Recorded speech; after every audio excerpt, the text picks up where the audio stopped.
आमच्याकडनं देव काय घेत नाही. देवाला आम्ही मनापासून भक्ती करतोय, देव आम्हाला शक्ती देतोय. जय बाळूमामा. तुमचं नाव काय? माझं नाव आकाताई निवृत्ती ढाळे, कवटेकन. वडिलाचं गाव आहे माझ्या. तुम्ही कुठून आला? आम्ही कवटेकन म्हणून आलोय. अच्छा, तुम्ही किती वर्ष झालं बाळूमामाची वारी करत आहे? 2-3 वर्ष झालं आम्ही येतोय. वारीला पहिल्यांदाच आलोय. आमोशाला येत होतो आम्ही. म्हणजे तुमचं येण्याचं याच्या पाठी उद्देश काय आहे? उद्देश म्हणजे असं आम्हाला देव कुठं आम्ही असं येत असताना आम्हाला देव कुठेही पावलाय म्हणून आम्ही वारी सोडलेली. या जगाच्या मालकाचा चमत्कार तुम्हाला माहित आहे म्हणजे? आणि मला तिथल्या तिथं मी शेतातच काम करते, मजुरीला जाते, पण मला चालता येत नाही. तिथल्या तिथं मी चालत होती, पण आता दिंडीत आल्यापासून बिन चप्पलची मी चालत आली आहे. तिथपर्यंत आली मी.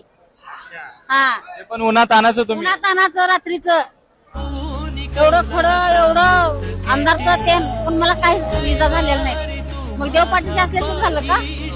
मग किती तास तरी लागले तुम्हाला यायला? आम्ही रविवारी निघालोय बघा. आज 12 वाजता पोहोचलो इथे देवा.